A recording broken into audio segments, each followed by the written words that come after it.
ಸವಾಲಾದ ದಿವಸ.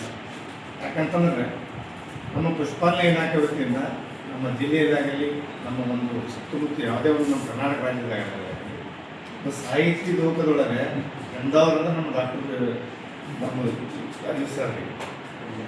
ಯಾಕಂದ್ರೆ ನಮ್ಮದೊಂದು ಉದ್ದೇಶ ಬೇರೆ ಇರ್ತದೆ. ಸಾಹಿತ್ಯ ಲೋಕದೊಳಗೆ ನಮ್ಮ ಇಲಾಖೆದವರು ಆಧಾರಪ್ಪ ಅನ್ನೋದು ನಮ್ಮ ಹೆಮ್ಮೆ ಮಾತು.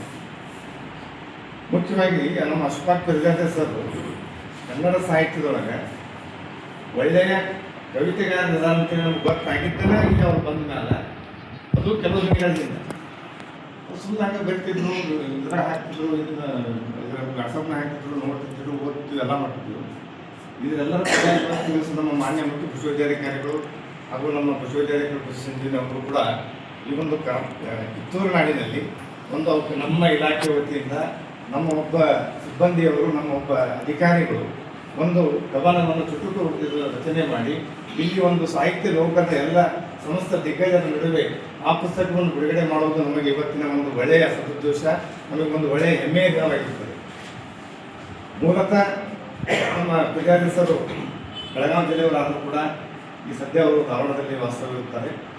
ಅವರು ನಮ್ಮ ಪಶುಪಾಲನೆ ಇಲಾಖೆಯಲ್ಲಿ ಎಲ್ಲ ನಮ್ಮ ಜಿಲ್ಲೆ ಆಗಲಿ ಧಾರವಾಡ ಜಿಲ್ಲೆಯಾಗಲಿ ಎಲ್ಲ ಕಡೆ ಸೇವೆಯನ್ನು ಸಲ್ಲಿಸಿದ್ದು. ಗೋಕಾಕ್, ಘಟಪ್ರಭಾ, ಒಂದು ಧಾರವಾಡದಾಗೆ ಅಮ್ಮಿನಬಾವಿ ಪ್ರತಿಯೊಂದು ಒಂದು ನಮ್ಮ ಪುಸ್ತಕ ಸಾಲದಲ್ಲಿ ಸೇವೆ ಸಲ್ಲಿಸ್ತಾ ಇದ್ರು ಕೂಡ ಅವರ ಒಂದು ಈ ಕವಿಯ ಗುಣವನ್ನು ಯಾರು ನಾವು ಕಂಡಿದ್ದು ನಮ್ಗೆ ಆಗಲಿಲ್ಲ.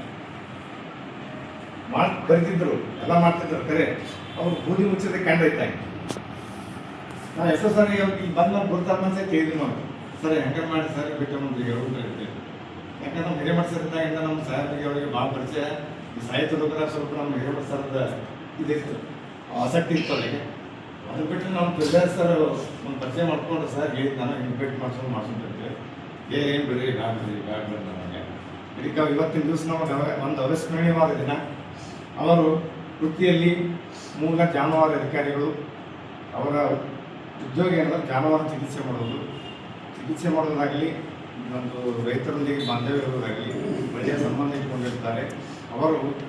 ಮತ್ತು ನಮ್ಮ ಸಿಬ್ಬಂದಿಯವರಲ್ಲಿಯೂ ಕೂಡ ಒಳ್ಳೆಯ ಒಡನಾಟದಲ್ಲಿದ್ದು ಅವರು ನಮ್ಮ ಇಲಾಖೆಯಲ್ಲಿ ಒಂದು ಒಳ್ಳೆಯ ಹೆಸರನ್ನು ಗಳಿಸಿರುತ್ತಾರೆ. ಅದೇ ರೀತಿ ಈ ಒಂದು ಸಾಹಿತ್ಯ ಪ್ರಶಸ್ತಿಗೆ ಅವರು ಬಂದದ್ದು ನಮಗೆ ತುಂಬ ಆನಂದವನ್ನು ಉಂಟು ಮಾಡಿದೆ. ಈ ಒಂದು ಸಾಹಿತ್ಯ ಇವನ್ನ ನಾವು ಬರೀ ಕೇಳ್ತಿದ್ದೀವಿ, ನೋಡ್ತಿದ್ದೀವಿ. ನಮ್ಮ ಇಲಾಖೆಯವರ ಒಬ್ಬರು ಗೌರವ ಚುಟುಕು ಪದ್ಯವನ್ನು ಬರೆದು ಆ ಕೃತಿಯನ್ನು ನಮ್ಮ ಕಿತ್ತೂರು ನಾಡಿನಲ್ಲಿ ಇವತ್ತು ಬಿಡುಗಡೆ ಮಾಡ್ತಿದ್ದು ನಮಗೊಂದು ಸೌಭಾಗ್ಯ. ಮೂಲತಃ ಅವರು ಬರೆದಂಥ ಜನ್ನತ್ ಅಂದರೆ ಸ್ವರ್ಗ, ಆಮೇಲೆ ಮನೋಲೋಕ, ಒಂದು ಜೋಡಿ ಕಣ್ಣು, ನನ್ನೊಳಗಿನ ಕವಿತೆ, ಇವೆಲ್ಲವೂ ಓದುಗರ ಮನಸ್ಸಿನ ಮೇಲೆ ಸ್ವಾಭಾವಿಕವಾಗಿ ಸರಳವಾಗಿ ಆಕರ್ಷಣೀಯವಾದ ಸರಳ ರೀತಿಯಿಂದ ತಿಳಿಯುವಂಥ ಅಗದಿ ಇದರಿಂದ ಸ್ಪಷ್ಟತೆಯಿಂದ ಮನದಟ್ಟಾಗುವಂಗೆ ಅದರಲ್ಲಿ ಹೆಚ್ಚಿನ ನನಗೆ ಮಾನಸಿಕವಾಗಿ ಅರ್ಥ ಆಗುವ ಹಾಗೆ ಒಂದು ವಿಚಾರ ಮಾಡಿ ಅವರೆಲ್ಲ ರೀತಿ ಬರೆದಿರ್ತಾರೆ.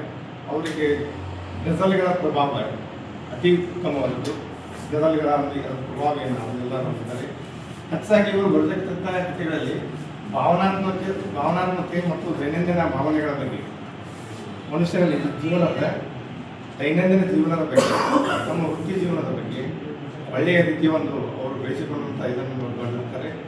ನಮ್ಮ ಒಂದು ಪಶುಪಾಲನಾ ಇಲಾಖೆ ಒಂದು ಇಲಾಖೆಗೆ ಸಾಹಿತ್ಯ ಲೋಕದ ಒಂದು ರತ್ನ ಅಂತ ನಾವು ಇವತ್ತಿನ ದಿವಸ ಅವರ ಹೆಮ್ಮೆಯನ್ನು ಬೆಳಗ್ಗೆ ನಾವು ಇಷ್ಟಪಡ್ತೇವೆ. ಹಾಗೂ ನಮ್ಮ ಬೆಳಗಾವಿ ಜಿಲ್ಲೆಯ ಪಶುಪಾಲನಾ ಮತ್ತು ಪಶುವೈದ್ಯ ಸೇವಾ ಇಲಾಖೆ ವತಿಯಿಂದ ಕನ್ನಡ ಸಾಹಿತ್ಯ ಪರಿಷತ್ತು ಅಧ್ಯಕ್ಷರಿಗೂ ಇಲ್ಲಿ ಸೇರಿದ ಎಲ್ಲ ಅತಿಥಿ ಗಣ್ಯಮಾನ್ಯರಿಗೂ ಸಾಹಿತಿಗಳಿಗೂ ಎಲ್ಲ ಅಧಿಕಾರಿಗಳಿಗೂ ಒಳ್ಳೆಯದು ಬಯಸುತ್ತಾ, ಅದೇ ರೀತಿ ನಮ್ಮ ಅಶ್ಫಾಕ್ ಸರ್ ಮುಂದೆ ಕೂಡ ಇನ್ನೂ ಹೆಚ್ಚಿನ ರೀತಿಯಲ್ಲಿ ಇದೇ ಒಂದು ಸಾಹಿತ್ಯ ಲೋಕದಲ್ಲಿ ಮುಂದುವರಿಯಲಿ ಅಂತ ನಾವು ಆಶಿಸುತ್ತಾ, ಸರ್ ಅಲ್ಲಿ ಒಂದು ವಿನಂತಿಪೂರ್ವಕವಾಗಿ ನಾವು ಬೆಳ್ಕೊಂಡ್ರೆ ಬನ್ನಿ, ಇದು ಜನ ಮುಗಿಸೋದ ಒಂದು ಏನಾರ ಕಾರ್ಯಕ್ರಮ ಮಾಡೋದು ಸರ್ ಅಂತ ಏನು ಬ್ಯಾಡ ಅನ್ನಕತ್ತ ಅಂದ್ರೆ ನಮ್ಮ ಮನೆ ಒಂದು ನಂಗೆ ಸರ್ ಕಾರಣ ನೋಡಿದ್ರು. ಅವ್ರಿಗೆ ಗೊತ್ತಿದ್ದಿಲ್ಲ. ಅವ್ರು ಕೇಳಿದ್ರು ಸರ್ ಅಲ್ಲಿ ಈ ದಿವ್ಸಕ್ಕೆ ಒಂದು 50 ಪೇಷಂಟ್ ಬರ್ತಾರೆ. ಮುಂಜಾನೆ ಬಂದ್ರೆ ಹೋಗೋದು ರಾತ್ರಿ 7 ಗಂಟೆ ಮನೆಗೆ ಹೋಗ್ತೀವಿ. ಮನೆಗೆ ಹೋಗಿ ನಿಮ್ಗೆ ಬರೋಕೆ ಟೈಮ್ ಯಾವಾಗ ಸಿಗುತ್ತೆ ನಿಮ್ಗೆ? ಇವಾಗ ನಮ್ಮ ಡಿಪಾರ್ಟ್ಮೆಂಟ್ ಸಂಡೇ ಕೂಡ ಡ್ಯೂಟಿ ಇರ್ತೈತಿ. ಒಂದು ವ್ಯಾಕ್ಸಿನೇಷನ್ ಅಡ್ಡಾಡ್ತೀರಿ, ಎಲ್ಲದಕ್ಕೂ ಭಾಗವಹಿಸ್ತೀರಿ, ಇದನ್ನ ಯಾವಾಗ ಬರೀತೀರಿ ಅಂತ ಒಂದು ಪ್ರಶ್ನೆ ಮಾಡಿದ್ರು.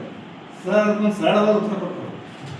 ಏನು ಸರ್ ಟೈಮ್ ಸಿಕ್ಕಾಗ ಸ್ವಲ್ಪ ಬರ್ಕೋದು ಸರ್ ಅಲ್ಲಿ ಈಗಾಗಲೇ ಇಲ್ಲಿ ಸರಳ ಗೊತ್ತಾಗ ಪೇಷಂಟ್ ಇದ್ದಾಗ ಸುಮ್ಮನೆ ಏನೋ ಬರ್ತಿರ್ತಾರೆ, ಒಬ್ಬ ಖಾಲಿ ಇರೋನೇ ಇಲ್ಲ. ಅದಕ್ಕೆ ಈ ಒಂದು ಸಾಹಿತ್ಯ ಲೋಕಕ್ಕೆ ನಮ್ಮ ಇಲಾಖೆಯನ್ನು ತಂದಕ್ಕಾಗಿ ಅವರಿಗೆ ನಮ್ಮ ಇಲಾಖೆ ವತಿಯಿಂದ ಅವರಿಗೆ ಧನ್ಯವಾದ ಸಲ್ಲಿಸುತ್ತಾ ಹಾಗೂ ಎಲ್ಲ ಸಾಹಿತ್ಯ ಪ್ರಶಸ್ತಿಗಳು ಧನ್ಯವಾದ ಸಲ್ಲಿಸುತ್ತಾ ವಂದನೆ.